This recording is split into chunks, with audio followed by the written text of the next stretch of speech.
Hey everyone, happy Friday. This is Patrick with your Patface Gaming video blog for today, February 6th, 2009. Hope your Friday is cruising along and you're getting to your weekend just as soon as you can. And we'll have a few tidbits here to help you get just a little bit closer here on Patface's gaming blog. So first in the news today, Valve has announced the first Left4Dead downloadable content. This includes a new mode called Survivor Mode, as well as a couple new chapters of the game for Versus Mode. So some exciting stuff there. No determination on what the cost is going to be for the downloadable content on the popular Xbox 360 or PC game. As soon as we get that information, we'll be sure to pass it along. Also, the Valve SDK editor is coming out for the PC version only. That will be free, which is pretty awesome, and allow you to make some edits to the game and create your own cool levels and all that kind of stuff. So hopefully as soon as this comes out, we'll see some even more cool stuff come out on the internet outside of all the amazing stuff that people have done with Left 4 Dead on the PC version so far.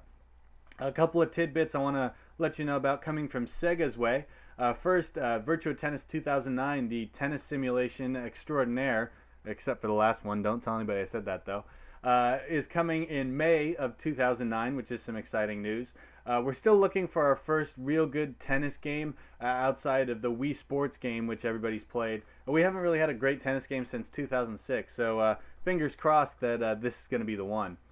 In other news from Sega, Sonic's Ultimate Genesis Collection, which actually is released next Tuesday, February 10th, has had its achievements released on Sega of America's blog. I will post that right down there so you can take a look at what those achievements will be. This game is really going to be one of the better values of 2009, I think. You have all the Echo the Dolphin games, all the Streets of Rage games, Sonic games, Vector Man. There's a lot of great Genesis stuff on this small package. It's not going to cost you the usual $60, I believe, to pick it up. So it should be one of the better values. It's probably worth checking out. Maybe rent it first to see if it's your bag. As a diehard Genesis fan, I'll be picking it up. But something to definitely take a look at, and I'll post so you can check out what the achievements will be for all of you trophy slash achievements slash points whores, if you will. So one other piece of news I want to touch on. Now, for those of you who don't know, this is the 2009 is the 30th anniversary of the cult classic movie The Warriors, which focuses around a gang trying to defend their turf and reach, prove their innocence over a shooting. And if you haven't seen it, it's one of those true cult classics that you either get or you don't. I love the movie. I'm a diehard fan of it. Rockstar actually 5 or 6 years ago released an open world game called The Warriors, specifically based on the movie, and it was really well done. Well, in honor of that, a comic book's coming out later this year, and even more importantly, Xbox Live is getting a multiplayer side-scrolling kind of beat-em-up similar to Streets of Rage, coming out in June. Now, this is great news for fans of not only side-scrolling games kind of like that, but The Warriors. It's a very community-based kind of idea, brotherhood and sisterhood and all that kind of stuff.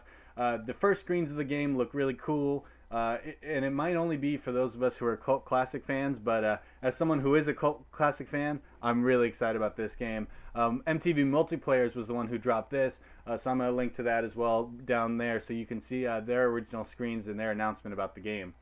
That's going to wrap it up for the news today. I just want to give a few first impressions about some of the games that are coming out either this month or next. There are 3 real AAA titles that are coming out. One exclusive to the PS3, Killzone 2, which you see going on in the background. One, Halo Wars, which is coming out for the Xbox 360, and I mentioned both of those available for download. Halo Wars here in North America and across the Great Land, and unfortunately Killzone just in the UK, but I was able to get a UK account, and here I am with Killzone 2. Finally, Resident Evil 5, which I've been overdue to pass on to you guys.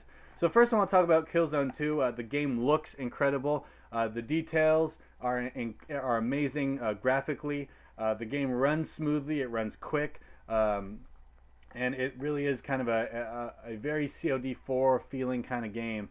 The controls are pretty easy to pick up. If you're a 360 fan and you haven't played a first-person shooter on the PS3, the controls are a little different, but it's not hard to pick up and get comfortable with, and it just looks so good. The intensity is there. Just going through the level, you're immediately dropped in to an intense situation, and I dove right in, and I really dug it. And I was curious to see how this game would feel. There's no multiplayer, so I haven't been able to jump into that yet. 2 single-player levels. It's about 1200 megabytes or so, 1 gig, and 207 megabytes. So it'll take a while to download, but it's definitely worth checking out, and I was a huge fan of it. And I can see why the reviews have been so positive about this game so far, and why it looks like PlayStation 3 might finally have their big exclusive game not named Ratchet and Clank. Halo Wars, on the other hand, a real-time strategy game that is built in the Halo universe, obviously. Not made by Bungie, though. First impressions, that equally impressive. The graphics aren't as stunning as Killzone 2 or even Resident Evil 5, but that's not the big concern with this game. The big concern is the control system, and people are excited to see if there's finally going to be a real-time strategy game made so popular on the PC that'll work on the Xbox 360. And I gotta admit, I'm still a little slow with the controls. I only played it for about an hour and 15 minutes or so, but it's real easy to pick up and get comfortable with. I like the way that the base is set up. I like the sounds. I like the music in the background. The story moves along at a comfortable pace, similar to a lot of the great RTS games that we've seen on the PC. So I think this game has a whole lot of potential. It's definitely not, a surefire thing, similar to Killzone 2, just because there's so many more FPS players on the console market today than there are real-time strategy players.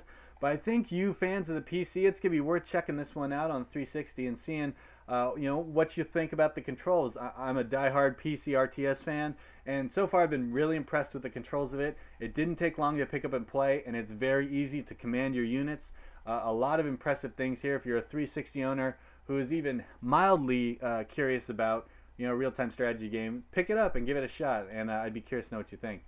Finally, I know we're running a little long here. This is going to be an incomplete Resident Evil 5 review, or first impression, just because I'm not really comfortable with the controls yet. Now, if you haven't played a Resident Evil 5 game before, when you stop to aim at somebody, you can't walk in the Resident Evil 5 game. So if you're walking around, you stop to aim, your character can't move, which I'm always used to, being able to aim and move at the same time. So it's still something I'm getting used to.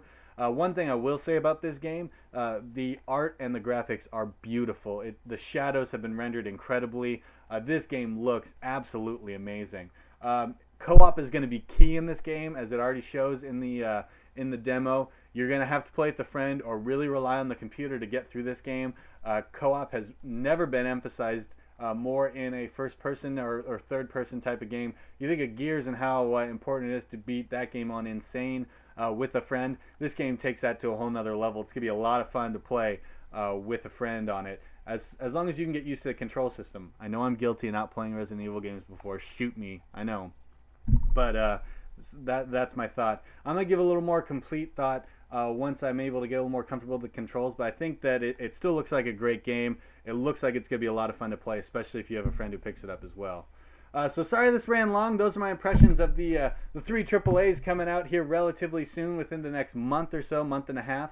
I do appreciate you tuning in as always. I want to wish you a happy Friday. I'm going to try to get a blog out on Sunday. No guarantees though. We'll see what I'm able to do. But as always, as I complete my first month, I did my first ever one of these on January 6th, today February 6th. Thank you for sticking it out so far. Want to remind you that you can tell me what's good or bad in the comments section on the blog. I'd love to hear what you think. I got my first 1 star, which means I suck, on YouTube yesterday, which I was excited about.